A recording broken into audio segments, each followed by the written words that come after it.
The Gallic Wars by Julius Caesar. Translated by W.A. McDivitt and W.S. Bone. Book 8. Preface. Prevailed on by your continued solicitations, Balbus, I have engaged in a most difficult task, as my daily refusals appear to plead not my inability, but indolence, as an excuse. I have compiled a continuation of the commentaries of our Caesar's wars in Gaul, not indeed to be compared to his writings, which either precede or follow them.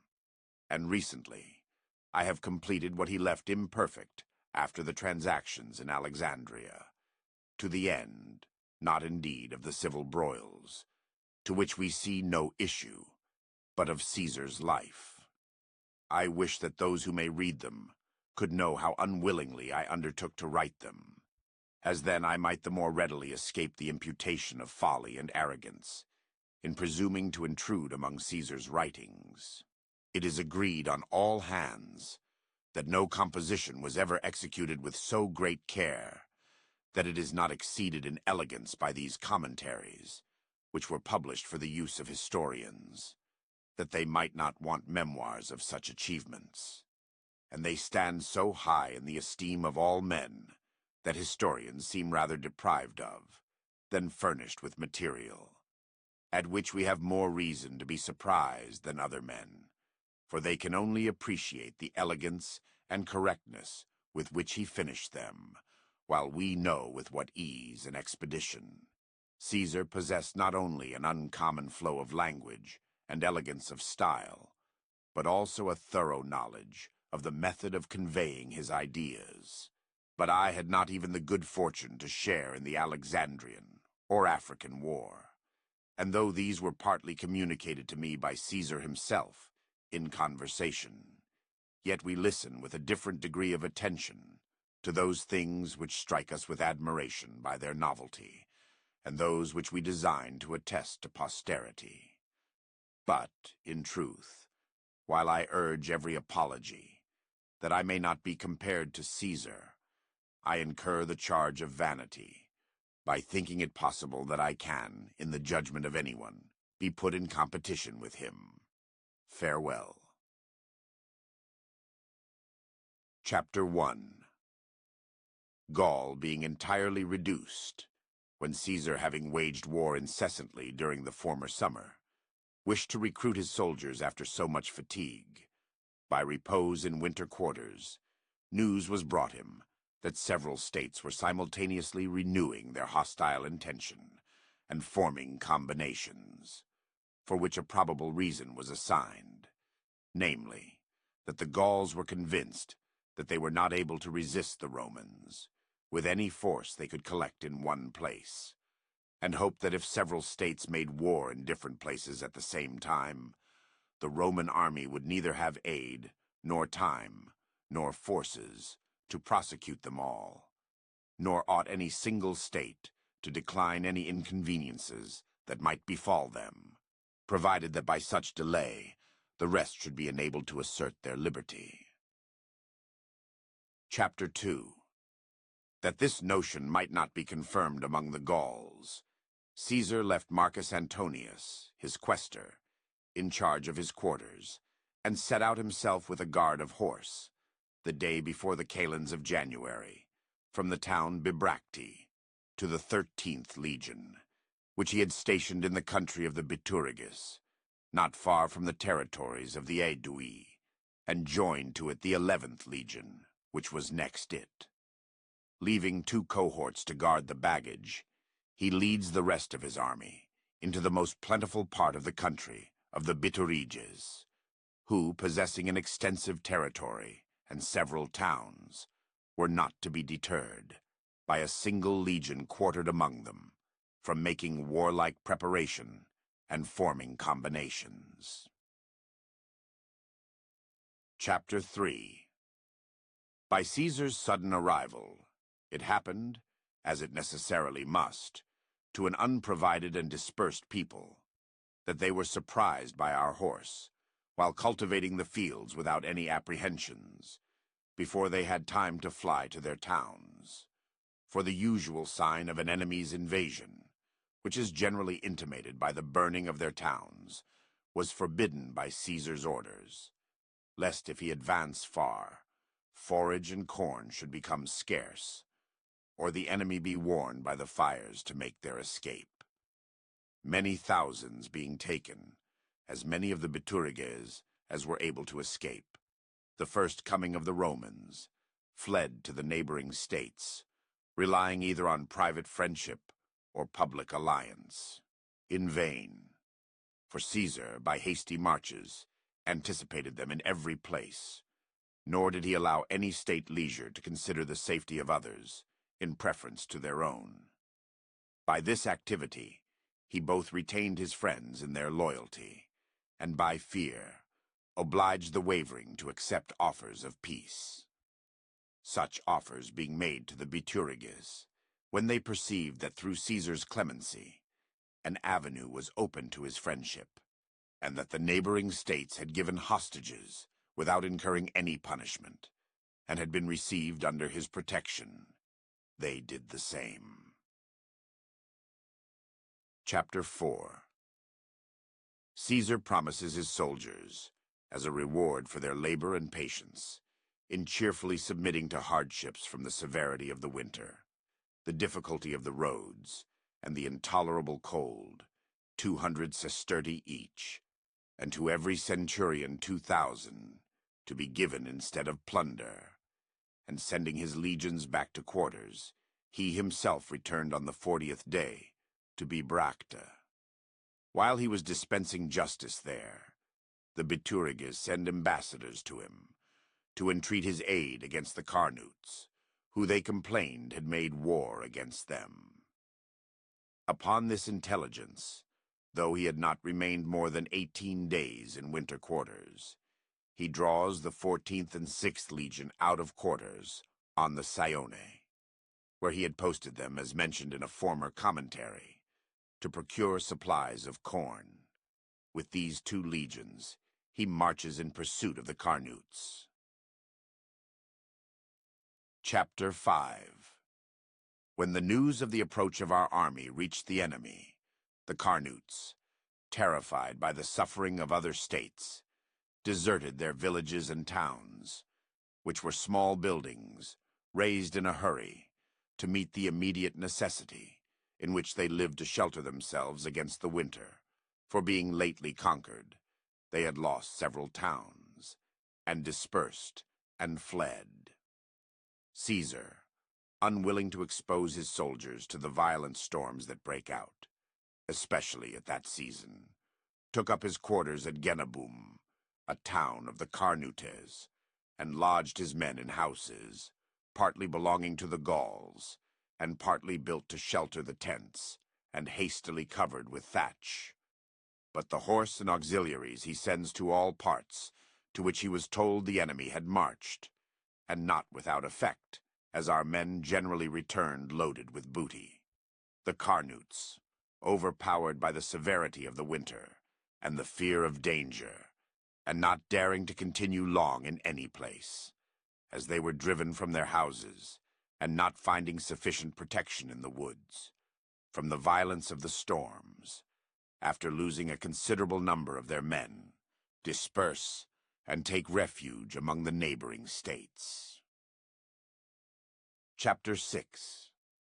Caesar, being contented, at so severe a season, to disperse the gathering foes, and prevent any new war from breaking out, and being convinced, as far as reason could foresee, that no war of consequence could be set on foot in the summer campaign, stationed Caius Trebonius, with the 2 legions which he had with him, in quarters at Genabum, and being informed by frequent embassies from the Remi, that the Bellovaci, who exceed all the Gauls and Belgae in military prowess, and the neighboring states, headed by Correus, one of the Bellovaci, and Commius, the Atrebatian, were raising an army and assembling at a general rendezvous, designing with their united forces to invade the territories of the Suessiones, who were put under the patronage of the Remi, and moreover, considering that not only his honor, but his interest was concerned that such of his allies as deserved well of the Republic should suffer no calamity. He again draws the 11th Legion out of quarters, and writes besides to Caius Fabius to march with his 2 legions to the country of the Suessiones, and he sends to Trebonius for one of his 2 legions. Thus, as far as the convenience of the quarters and the management of the war admitted, he laid the burden of the expedition on the legions by turns, without any intermission to his own toils. Chapter 7. As soon as his troops were collected, he marched against the Bellovaci, and pitching his camp in their territories, detached troops of horse all round the country to take prisoners, from whom he might learn the enemy's plan. The horse, having executed his orders, bring him back word that but few were found in the houses, and that even these had not stayed at home to cultivate their lands, for the emigration was general from all parts, but had been sent back to watch our motions. Upon Caesar's inquiring from them, where the main body of the Bellovaci were posted, and what was their design, they made answer that all the Bellovaci, fit for carrying arms, had assembled in one place, and along with them the Ambiani, Aulersi, Caletes, Velocases, and Atrebates, and that they had chosen for their camp an elevated position, surrounded by a dangerous morass, that they had conveyed all their baggage into the most remote woods, that several noblemen were united in the management of the war, but that the people were most inclined to be governed by Correus, because they knew that he had the strongest aversion to the name of the Roman people, that a few days before Commius had left the camp to engage the Germans to their aid, whose nation bordered on theirs, and whose numbers were countless, that the Bellovaci had come to a resolution, with the consent of all the generals and the earnest desire of the people, if Caesar should come with only 3 legions, as was reported, to give him battle, that they might not be obliged to encounter his whole army on a future occasion, when they should be in a more wretched and distressed condition. But if he brought a stronger force, they intended to remain in the position they had chosen, and by ambuscade to prevent the Romans from getting forage, which at that season was both scarce and much scattered, corn, and other necessaries. Chapter 8. When Caesar was convinced of the truth of this account, from the concurring testimony of several persons, and perceived that the plans which were proposed were full of prudence, and very unlike the rash resolves of a barbarous people, he considered it incumbent on him to use every exertion, in order that the enemy might despise his small force, and come to an action. For he had 3 veteran legions of distinguished valor, the 7th, 8th, and 9th. The 11th consisted of chosen youth of great hopes, who had served 8 campaigns, but who, compared with the others, had not yet acquired any great reputation for experience and valor. Calling therefore a council, and laying before it the intelligence which he had received, he encouraged his soldiers, in order, if possible, to entice the enemy to an engagement, by the appearance of only 3 legions. He ranged his army in the following manner: that the 7th, 8th, and 9th legions should march before all the baggage, that then the 11th should bring up the rear of the whole train of baggage, which however was but small, as is usual on such expeditions, so that the enemy could not get a sight of a greater number than they themselves were willing to encounter. By this disposition he formed his army almost into a square, and brought them within sight of the enemy, sooner than was anticipated. Chapter 9.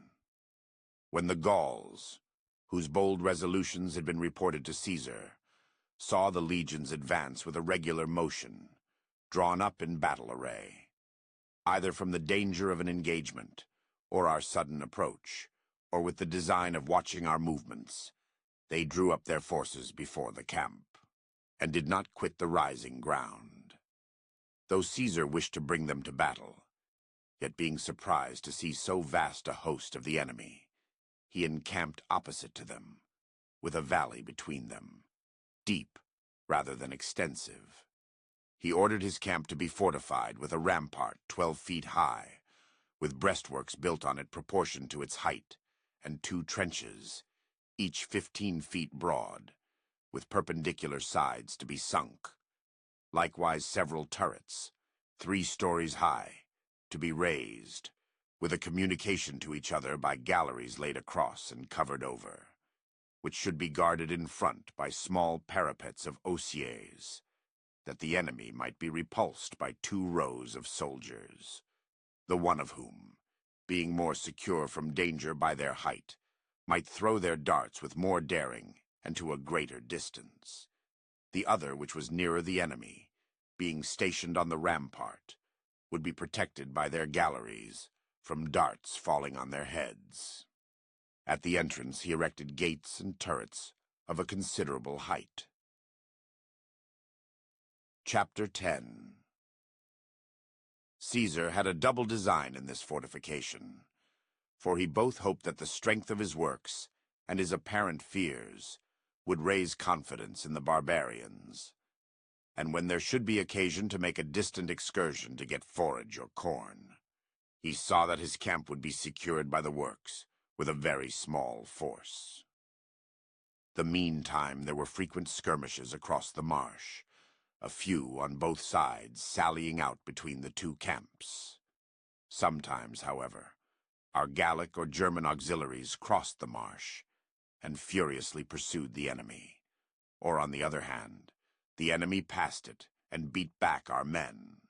Moreover, there happened in the course of our daily foraging what must of necessity happen, when corn is to be collected by a few scattered men out of private houses, that our foragers dispersing in an intricate country were surrounded by the enemy, by which, though we suffered but an inconsiderable loss of cattle and servants, yet it raised foolish hopes in the barbarians, but more especially because Commius, who I said had gone to get aid from the Germans, returned with some cavalry, and though the Germans were only 500, yet the barbarians were elated by their arrival.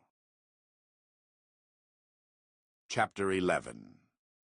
Caesar, observing that the enemy kept for several days within their camp, which was well secured by a morass and its natural situation, and that it could not be assaulted without a dangerous engagement, nor the place enclosed with lines without an addition to his army, wrote to Trebonius to send with all dispatch for the 13th Legion, which was in winter quarters among the Bituriges, under Titus Sextius, one of his lieutenants, and then to come to him by forced marches with the 3 legions. He himself sent the cavalry of the Remi and Lingones and other states, from whom he had required a vast number, to guard his foraging parties, and to support them in case of any sudden attack of the enemy. Chapter 12. As this continued for several days, and their vigilance was relaxed by custom, an effect which is generally produced by time, the Bellovaci, having made themselves acquainted with the daily stations of our horse, lie in ambush, with a select body of foot in a place covered with woods. To it they sent their horse the next day, who were first to decoy our men into the ambuscade, and then, when they were surrounded, to attack them. It was the lot of the Remi to fall into this snare, to whom that day had been allotted to perform this duty. For having suddenly got sight of the enemy's cavalry, and despising their weakness, in consequence of their superior numbers, they pursued them too eagerly, and were surrounded on every side by the foot.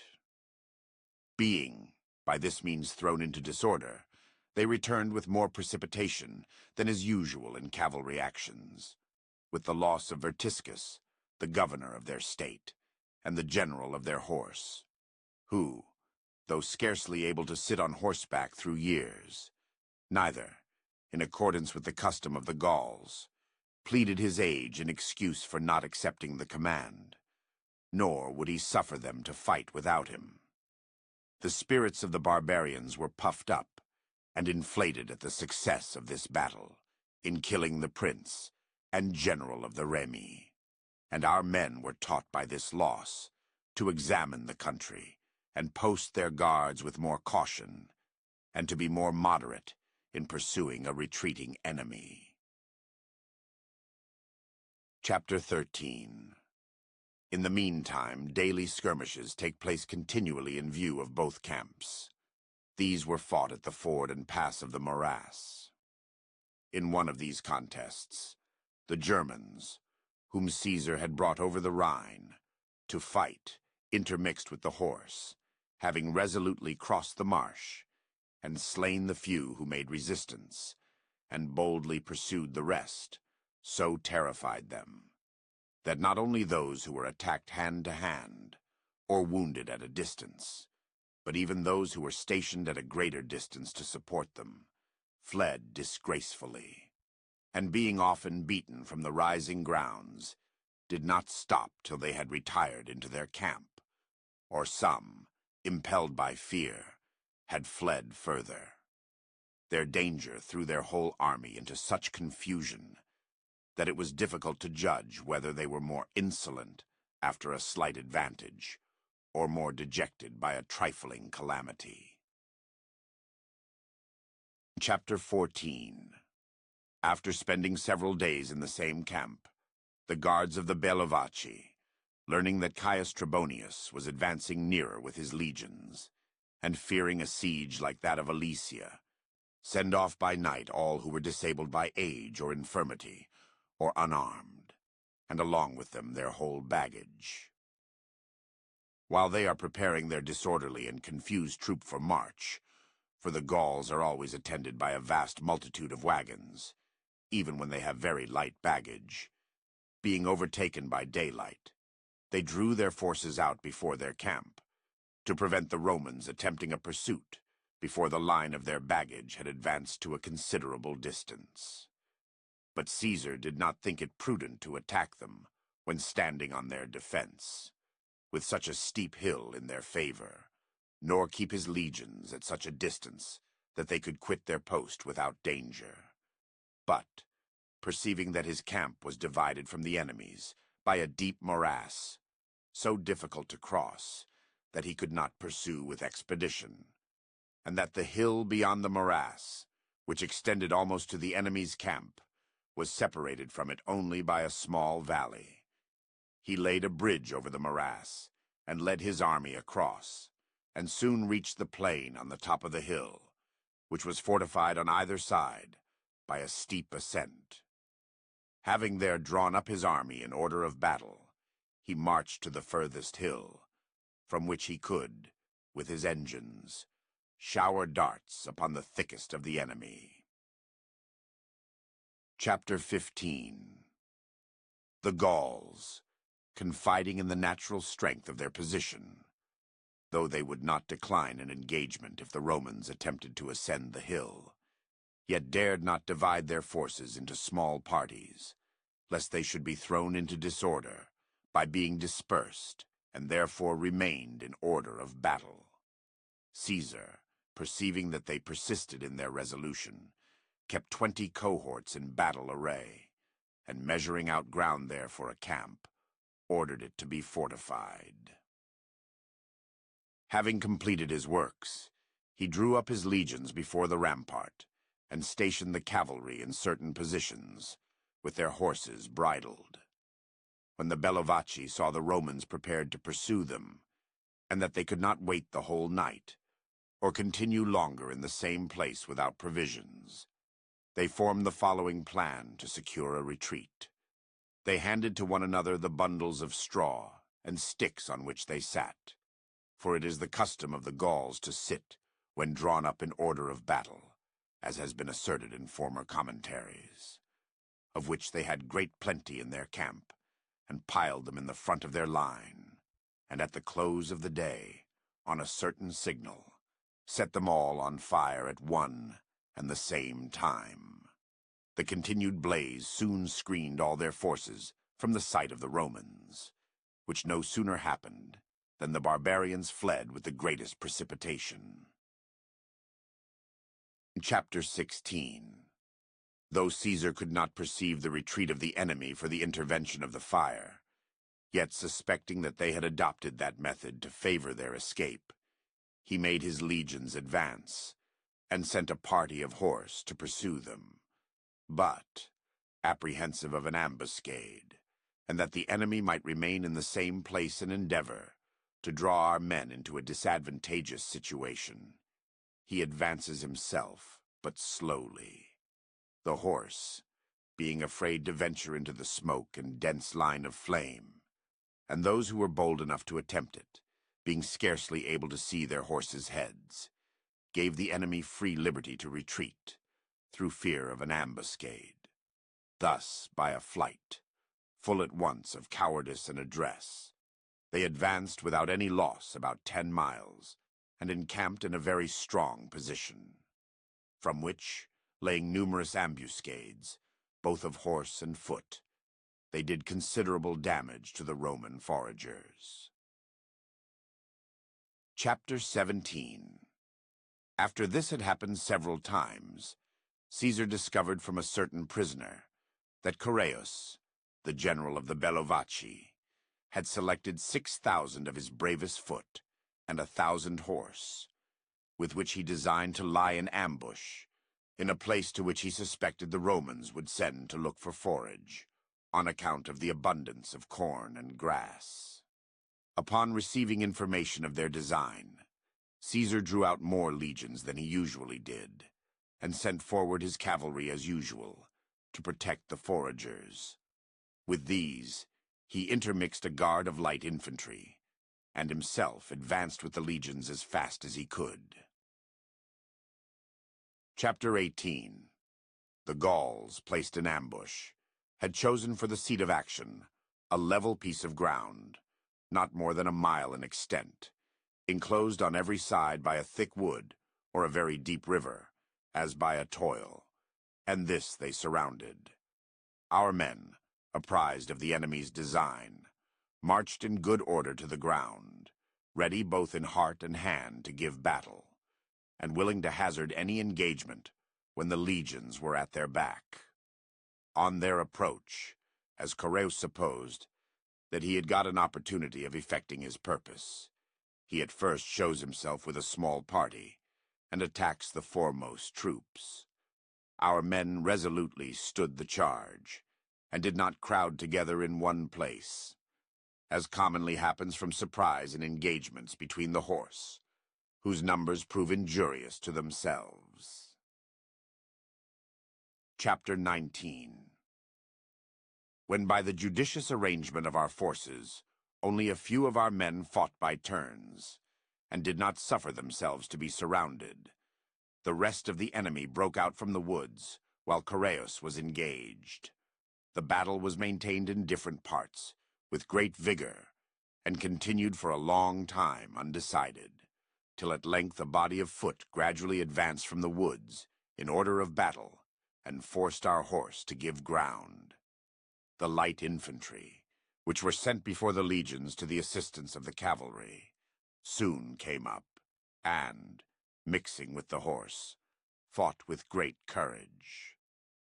The battle was for some time doubtful, but as usually happens, our men, who stood the enemy's first charge, became superior from this very circumstance, that though suddenly attacked from an ambuscade, they had sustained no loss. In the meantime, the legions were approaching, and several messengers arrived with notice to our men and the enemy that the Roman general was near at hand, with his forces in battle array. Upon this intelligence, our men, confiding in the support of the cohorts, fought most resolutely, fearing lest if they should be slow in their operations, they should let the legions participate in the glory of the conquest. the enemy lose courage and attempt to escape by different ways. In vain, for they were themselves entangled in that labyrinth in which they thought to entrap the Romans. Being defeated and put to the rout, and having lost the greater part of their men, they fled in consternation whithersoever chance carried them. Some sought the woods, others the river, but were vigorously pursued by our men and put to the sword. Yet, in the meantime, Choreus, unconquered by calamity, could not be prevailed on to quit the field and take refuge in the woods, or accept our offers of quarter, but, fighting courageously and wounding several, provoked our men, elated with victory, to discharge their weapons against him. Chapter 20. After this transaction, Caesar, having come up immediately after the battle, and imagining that the enemy, upon receiving the news of so great a defeat, would be so depressed that they would abandon their camp, which was not above 8 miles distant from the scene of action. Though he saw his passage obstructed by the river, yet he marched his army over and advanced. But the Bellovaci and the other states, being informed of the loss they had sustained by a few wounded men, who, having escaped by the shelter of the woods, had returned to them after the defeat, and learning that everything had turned out unfavorable, that Choreus was slain, and the horse and most valiant of their foot cut off, imagined that the Romans were marching against them, and calling a council in haste by sound of trumpet, unanimously cry out to send ambassadors and hostages to Caesar. Chapter 21. This proposal having met with general approbation, Commius the Atrebatian fled to those Germans from whom he had borrowed auxiliaries for that war. The rest instantly sent ambassadors to Caesar, and requested that he would be contented with that punishment of his enemy, which if he had possessed the power to inflict on them before the engagement, when they were yet uninjured, they were persuaded from his usual clemency and mercy, he never would have inflicted. That the power of the Bellovaci was crushed by the cavalry action, that many thousand of their choicest foot had fallen, that scarce a man had escaped to bring the fatal news. That, however, the Bellovaci had derived from the battle one advantage, of some importance, considering their loss. That Choreus, the author of the rebellion and agitator of the people, was slain. For that while he lived, the Senate had never equal influence in the state with the giddy populace. Chapter 22. Caesar reminded the ambassadors who made these supplications that the Bellovaci had at the same season the year before, in conjunction with other states of Gaul, undertaken a war, and that they had persevered the most obstinately of all in their purpose, and were not brought to a proper way of thinking by the submission of the rest. That he knew and was aware that the guilt of a crime was easily transferred to the dead, but that no one person could have such influence as to be able by the feeble support of the multitude to raise a war and carry it on without the consent of the nobles, in opposition to the Senate, and in despite of every virtuous man. However, he was satisfied with the punishment which they had drawn upon themselves. Chapter 23.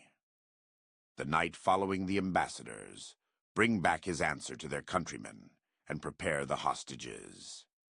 Ambassadors flock in from the other states, which were waiting for the issue of the war with the Bellovaci. They give hostages, and receive his orders, all except Commius, whose fears restrained him from entrusting his safety to any person's honor. For the year before, while Caesar was holding the assizes in Hither Gaul, Titus Labienus, having discovered that Commius was tampering with the state and raising a conspiracy against Caesar, thought he might punish his infidelity without perfidy. But judging that he would not come to his camp at his invitation, and unwilling to put him on his guard by the attempt, he sent Caius Volusenus Quadratus, with orders to have him put to death under pretense of conference. To effect his purpose, he sent with him some chosen centurions. When they came to the conference, and Volusenus, as had been agreed on, had taken hold of Commius by the hand, and one of the centurions, as if surprised at so uncommon an incident, attempted to kill him. He was prevented by the friends of Commius, but wounded him severely in the head by the first blow. Swords were drawn on both sides, not so much with a design to fight as to effect an escape, our men believing that Commius had received a mortal stroke, and the Gauls, from the treachery which they had seen, dreading that a deeper design lay concealed. Upon this transaction, it was said that Commius made a resolution never to come within sight of any Roman. Chapter 24. When Caesar, having completely conquered the most warlike nations, perceived that there was now no state which could make preparations for war to oppose him, but that some were removing and fleeing from their country to avoid present subjection, he resolved to detach his army into different parts of the country. He kept with himself Marcus Antonius the Quaestor, with the 11th Legion.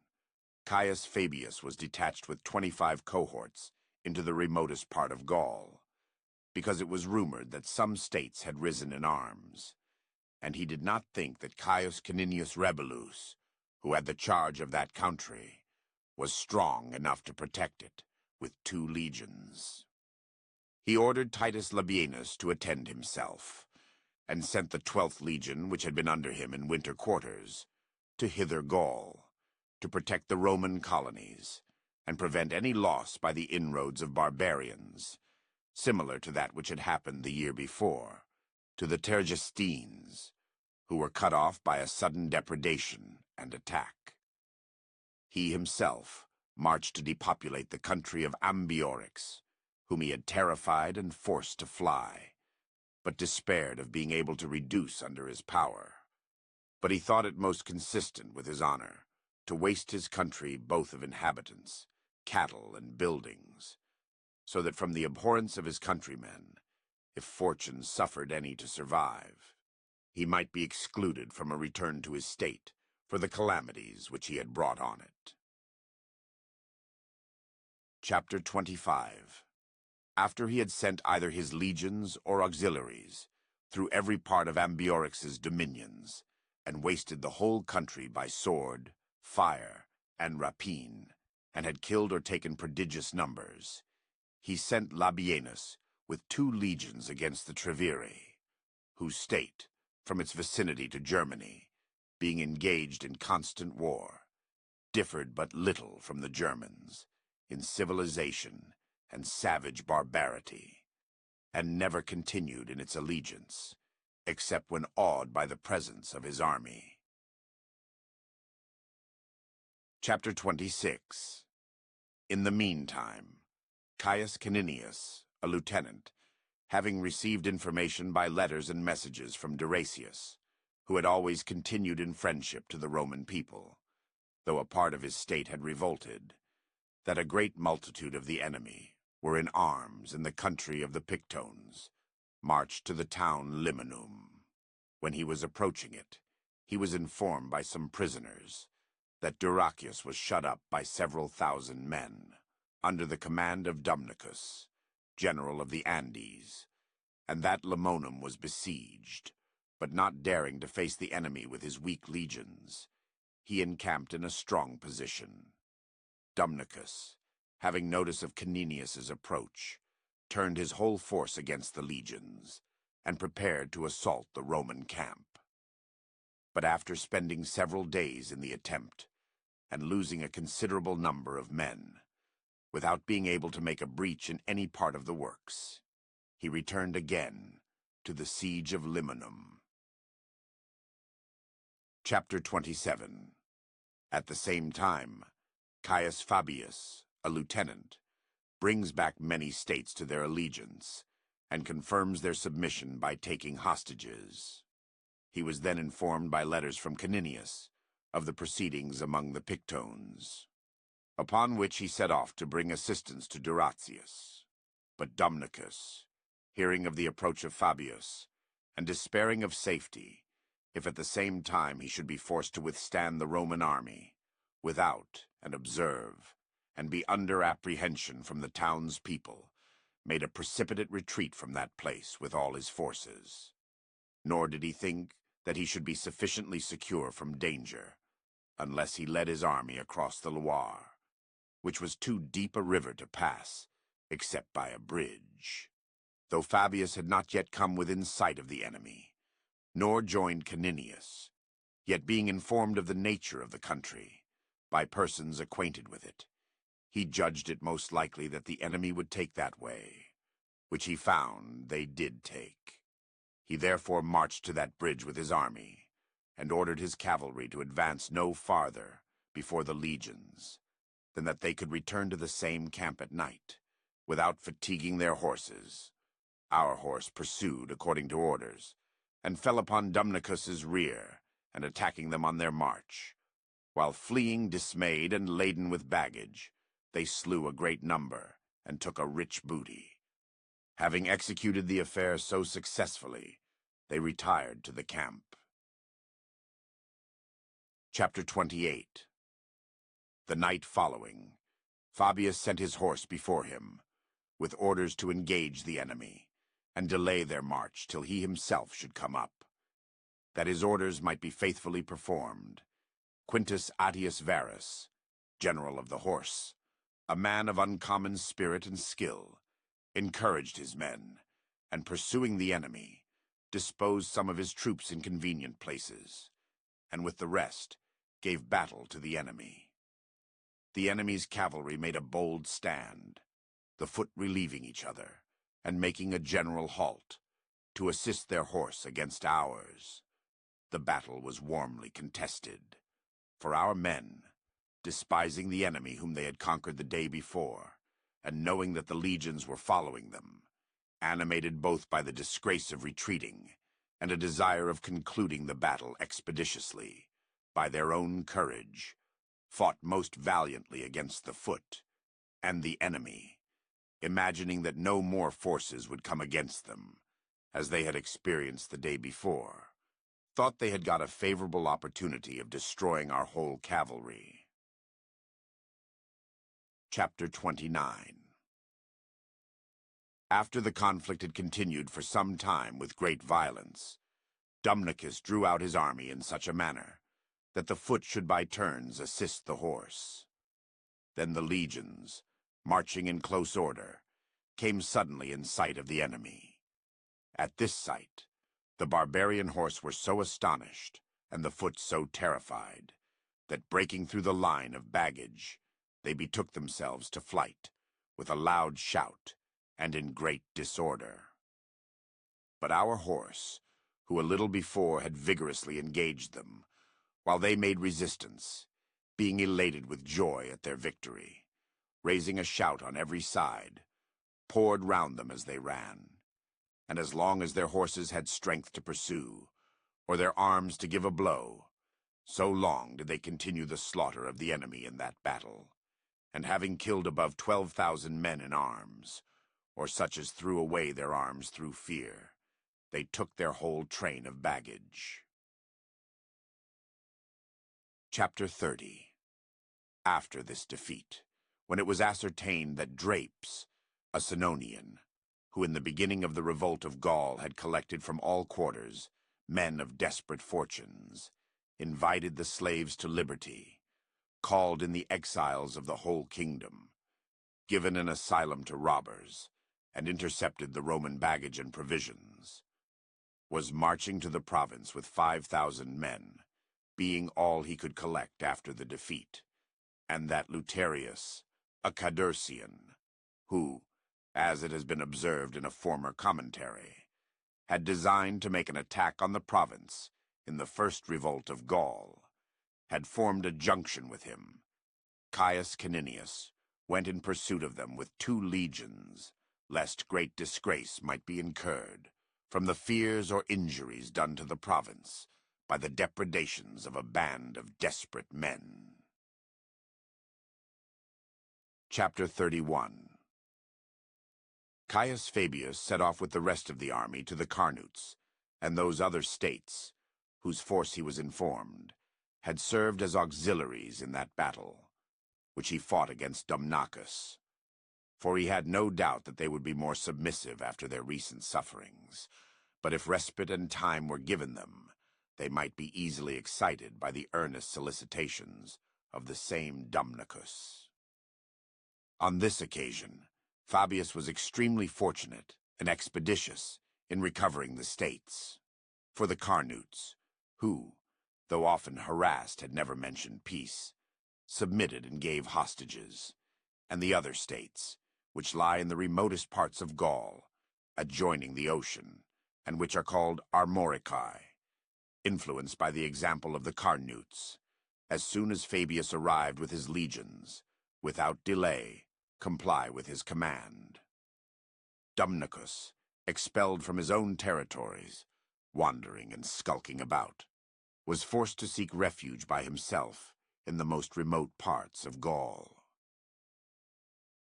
Chapter 32.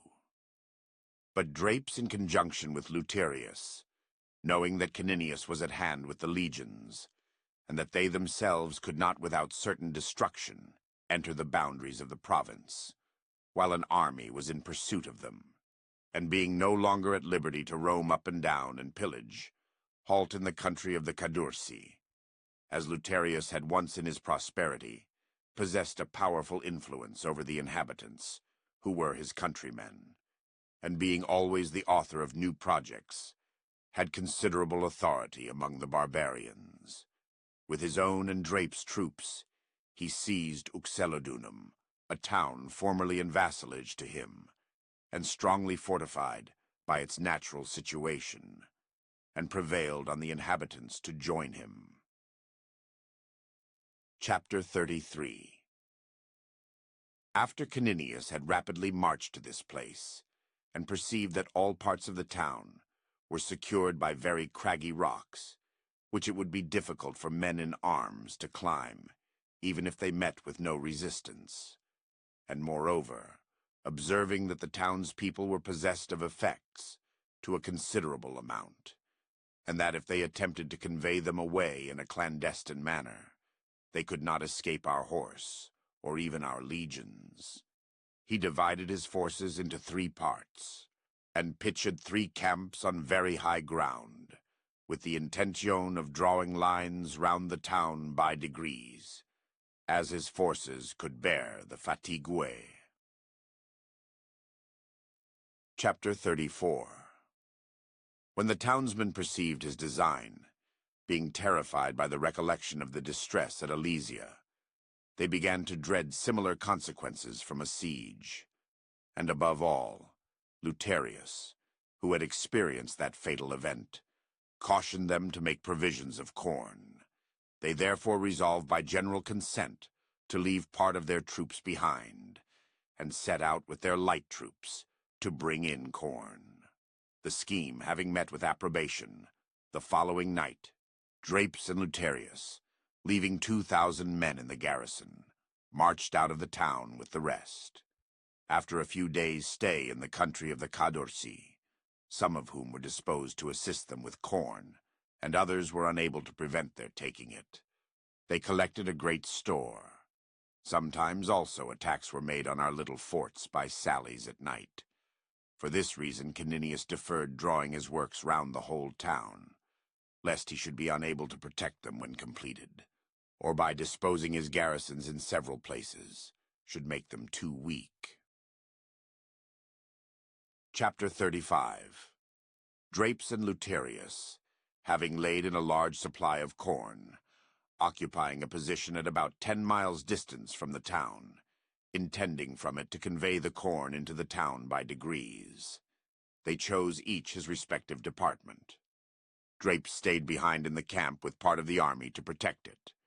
Hirtius conveys the train with provisions into the town. Accordingly, having disposed guards here and there along the road, about the 10th hour of the night, he set out by narrow paths through the woods to fetch the corn into the town.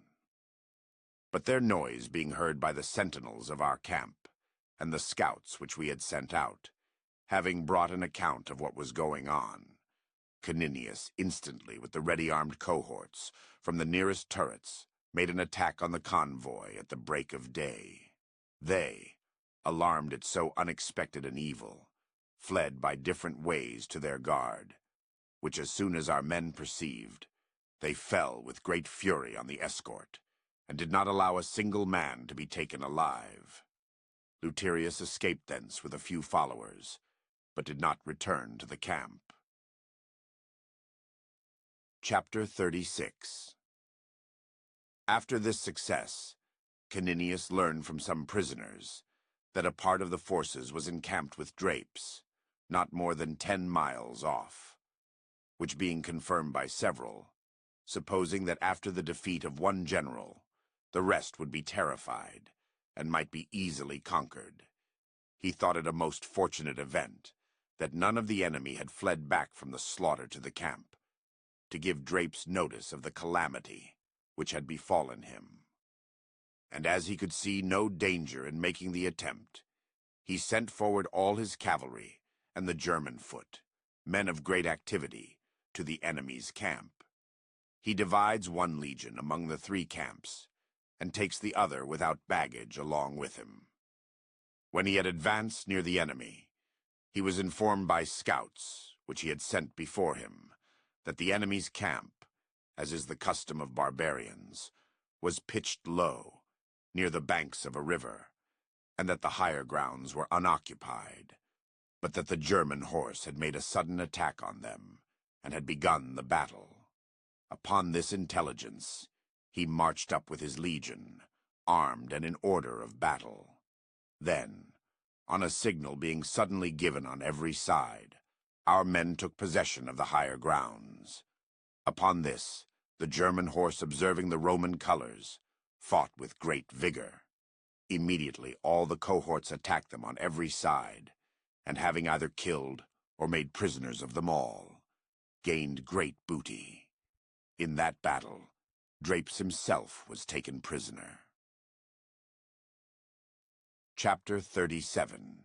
Caninius, having accomplished the business so successfully, without having scarcely a man wounded, returned to besiege the town, and having destroyed the enemy without, for fear of whom he had been prevented from strengthening his redoubts, and surrounding the enemy with his lines, he orders the work to be completed on every side.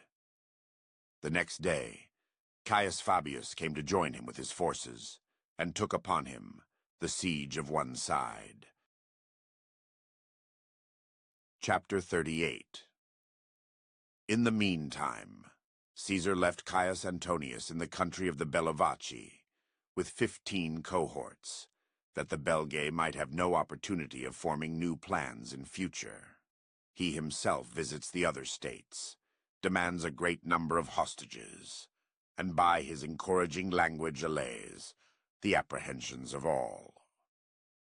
When he came to the Carnutes, in whose state he is in a former commentary, mentioned that the war first broke out, observing that from a consciousness of their guilt, they seemed to be in the greatest terror.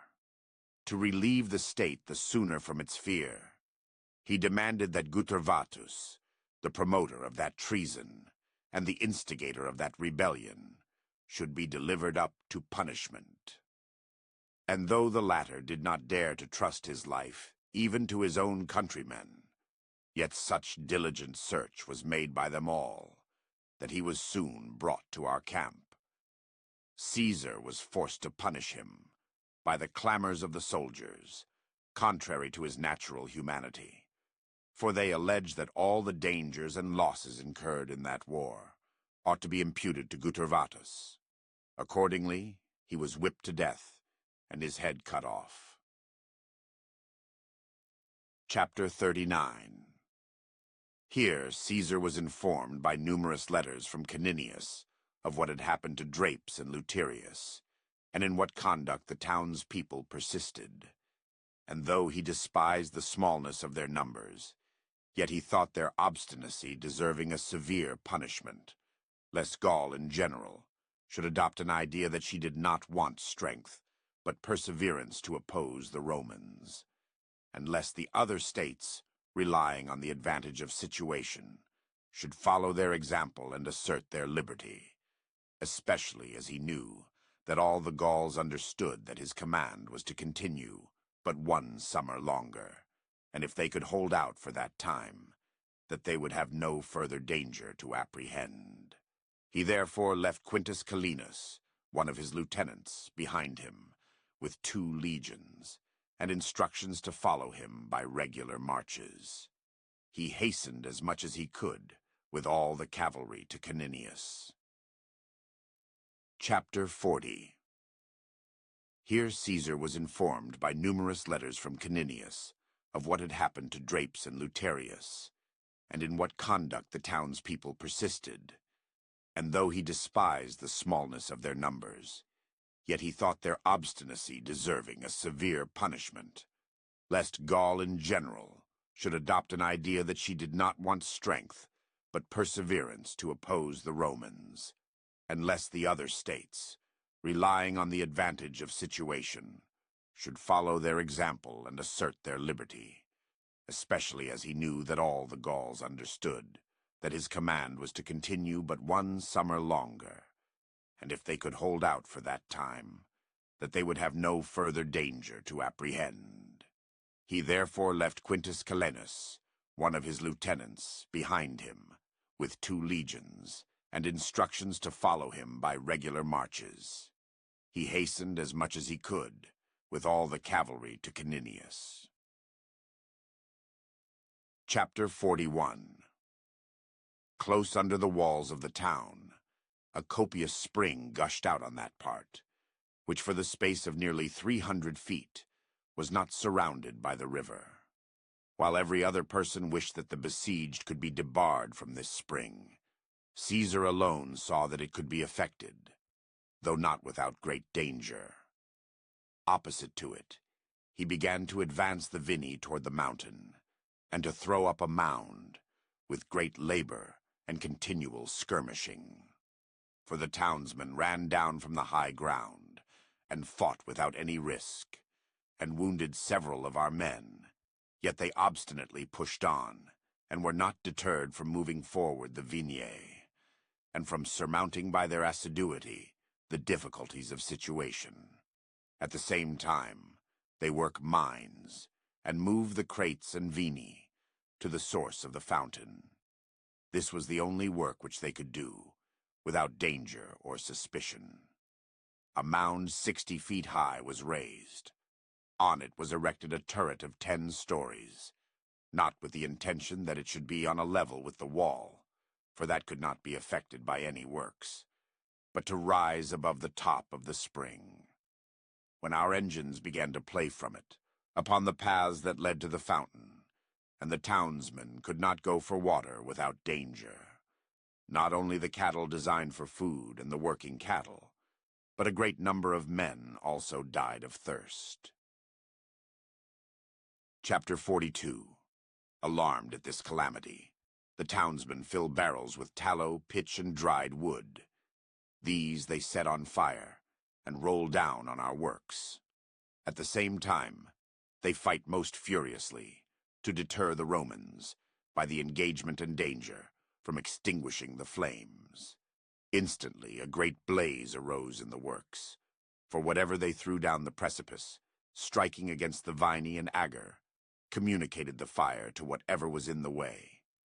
Our soldiers, on the other hand, though they were engaged in a perilous sort of encounter, and laboring under the disadvantages of position, yet supported all with very great presence of mind.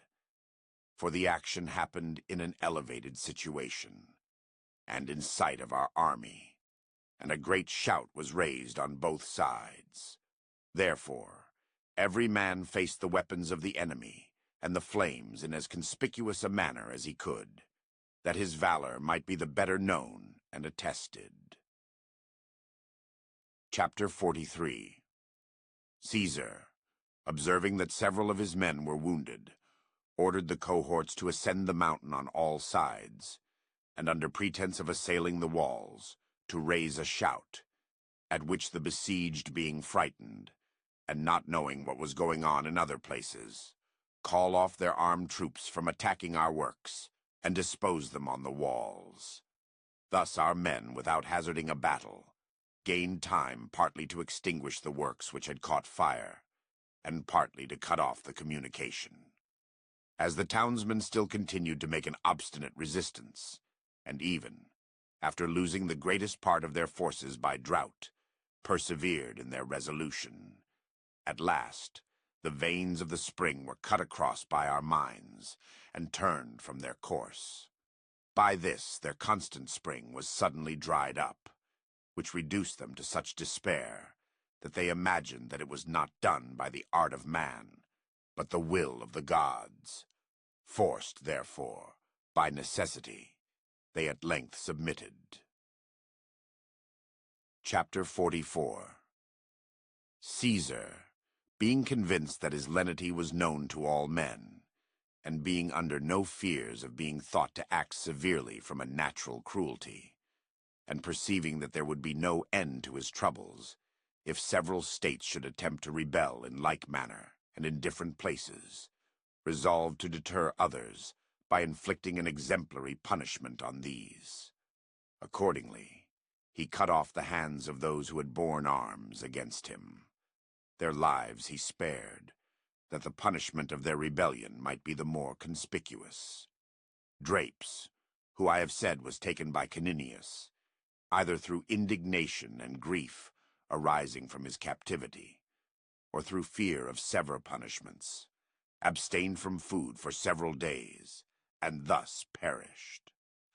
At the same time, Hirtius, who, I have related, had escaped from the battle, having fallen into the hands of Epesnactus, an Arvernian, for he frequently changed his quarters, and threw himself on the honor of several persons, as he saw that he dare not remain long in one place, and was conscious how great an enemy he deserved to have in Caesar. Was by this Epesnactus, the Arvernian, a sincere friend of the Roman people, delivered without any hesitation, a prisoner to Caesar. Chapter 45. In the meantime, Labienus engages in a successful cavalry action among the Treviri, and having killed several of them and of the Germans, who never refused their aid to any person against the Romans, he got their chiefs alive into his power, and among them Surus, an Aeduan, who was highly renowned both for his valor and birth, and was the only Aeduan that had continued in arms till that time. Chapter 46. Caesar, being informed of this, and perceiving that he had met with good success in all parts of Gaul, and reflecting that in former campaigns, Celtic Gaul had been conquered and subdued, but that he had never gone in person to Aquitania, but had made a conquest of it, in some degree, by Marcus Crassus, set out for it with 2 legions, designing to spend the latter part of the summer there. This affair he executed with his usual dispatch and good fortune, for all the states of Aquitania sent ambassadors to him and delivered hostages. These affairs being concluded, he marched with a guard of cavalry toward Narbo, and drew off his army into winter quarters by his lieutenants. He posted 4 legions in the country of the Belgae, under Marcus Antonius, Caius Trebonius, Publius Vatinius, and Quintus Tullius, his lieutenants. 2 he detached to the Aedui, knowing them to have a very powerful influence throughout all Gaul. 2 he placed among the Turoni, near the confines of the Carnutes, to keep in awe the entire tract of country bordering on the ocean.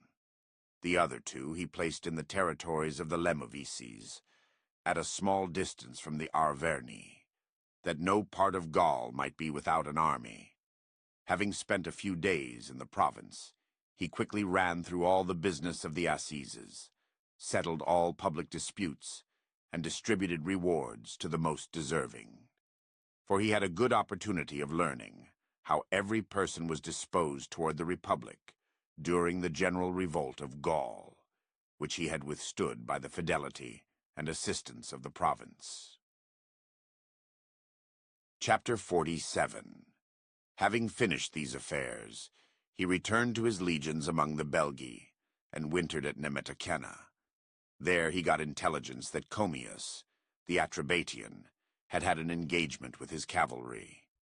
For when Antonius had gone into winter quarters, and the state of the Atrebates continued in their allegiance, Commius, who, after that wound which I before mentioned, was always ready to join his countrymen upon every commotion, that they might not want a person to advise and head them in the management of the war, when his state submitted to the Romans, supported himself and his adherents on plunder, by means of his cavalry, infested the roads, and intercepted several convoys which were bringing provisions to the Roman quarters.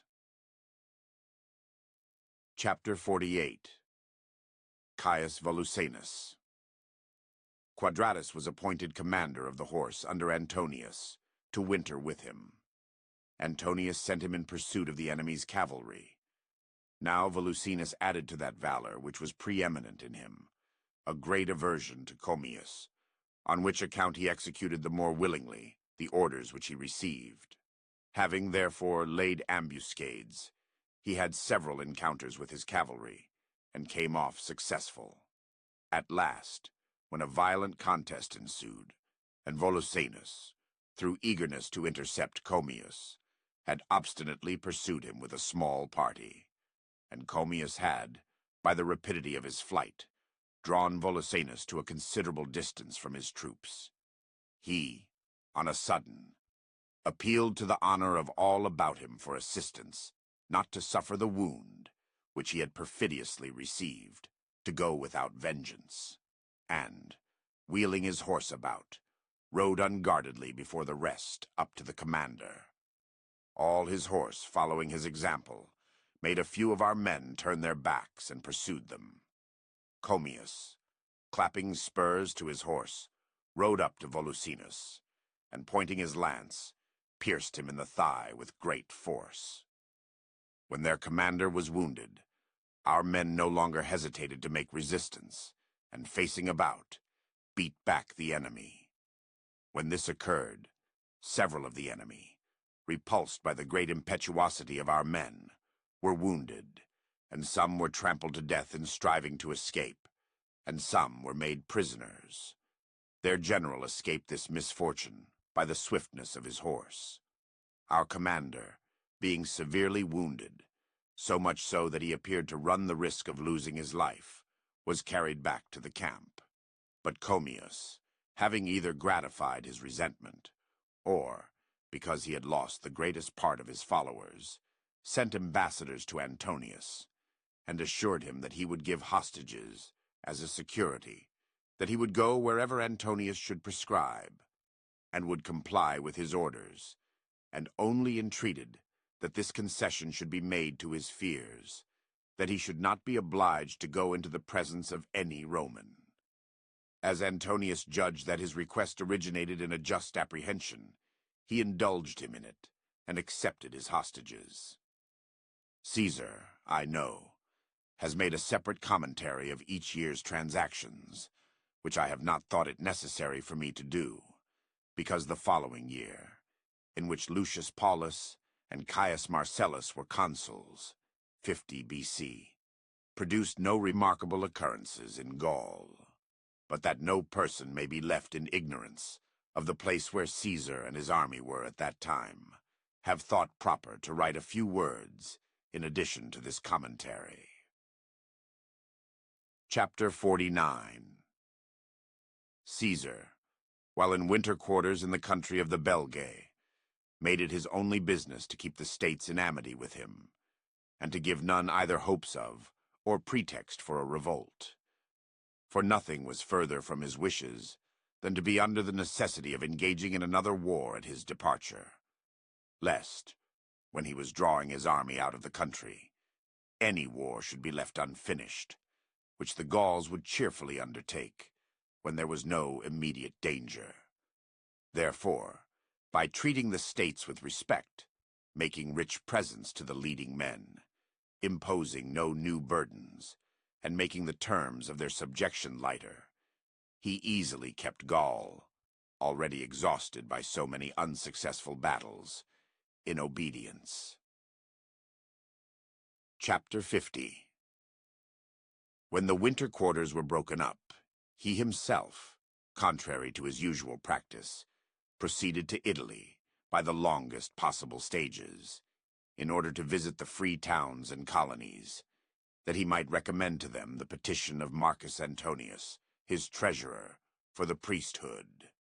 For he exerted his interest both cheerfully in favor of a man strongly attached to him, whom he had sent home before him to attend the election, and zealously to oppose the faction and power of a few men, who, by rejecting Marcus Antonius, wished to undermine Caesar's influence when going out of office. Though Caesar heard on the road, before he reached Italy, that he was created augur, yet he thought himself in honor bound to visit the free towns and colonies, to return them thanks for rendering such service to Antonius by their presence in such great numbers at the election, and at the same time to recommend to them himself and his honor in his suit for the consulate the ensuing year, 48 BC.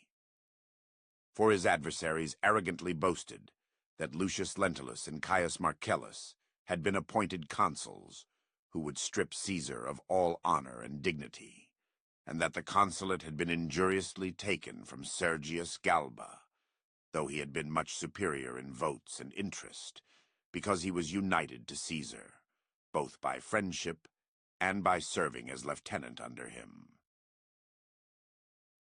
Chapter 51.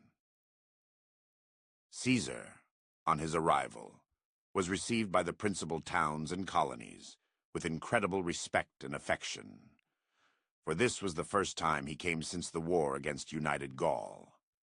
Nothing was omitted which could be thought of for the ornament of the gates, roads, and every place through which Caesar was to pass. All the people with their children went out to meet him. Sacrifices were offered up in every quarter.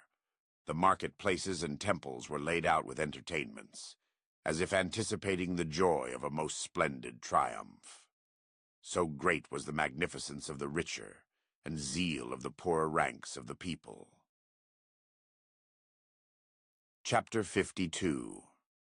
When Caesar had gone through all the states of Cisalpine Gaul, he returned with the greatest haste to the army at Nemetocena, and having ordered all his legions to march from winter quarters to the territories of the Treviri, he went thither and reviewed them.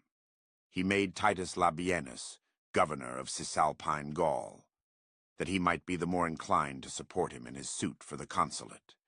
He himself made such journeys as he thought would conduce to the health of his men by change of air.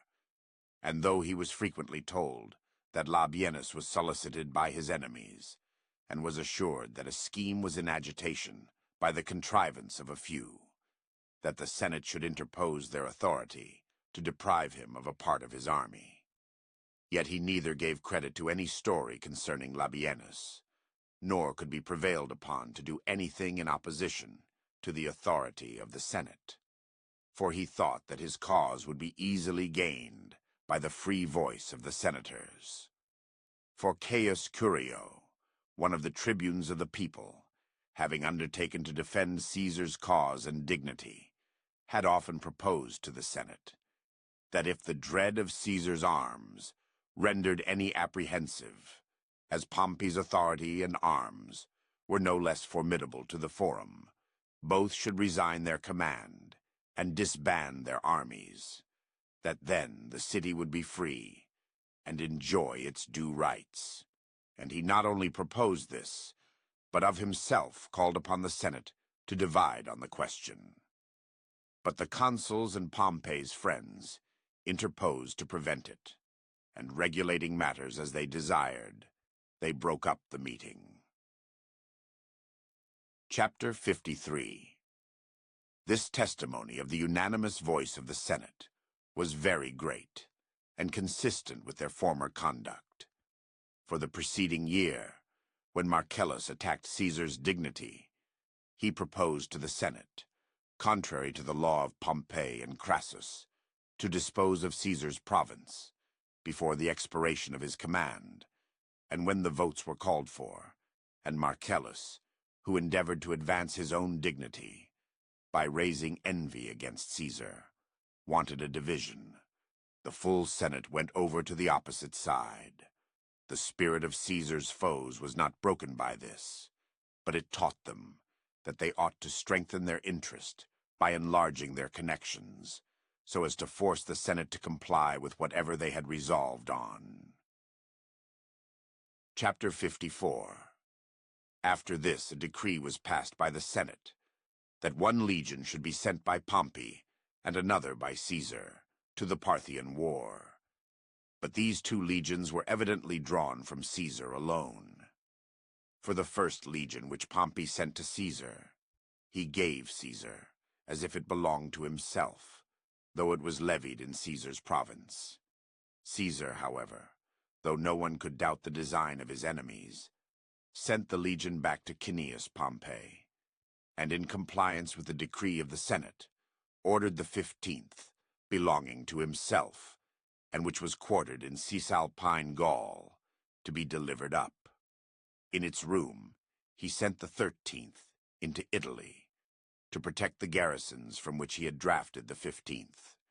He disposed his army in winter quarters, placed Caius Trebonius with 4 legions among the Belgae, and detached Caius Fabius with 4 more to the Aedui. For he thought that Gaul would be most secure if the Belgae, a people of the greatest valor, and the Aedui, who possessed the most powerful influence, were kept in awe by his armies. Chapter 55. He himself set out for Italy, where he was informed on his arrival that the 2 legions sent home by him, and which by the Senate's decree should have been sent to the Parthian War, had been delivered over to Pompey by Caius Marcellus the consul, and were retained in Italy. Although from this transaction it was evident to everyone that war was designed against Caesar, yet he resolved to submit to anything, as long as there were hopes left of deciding the dispute in an equitable manner, rather than to have recourse to arms.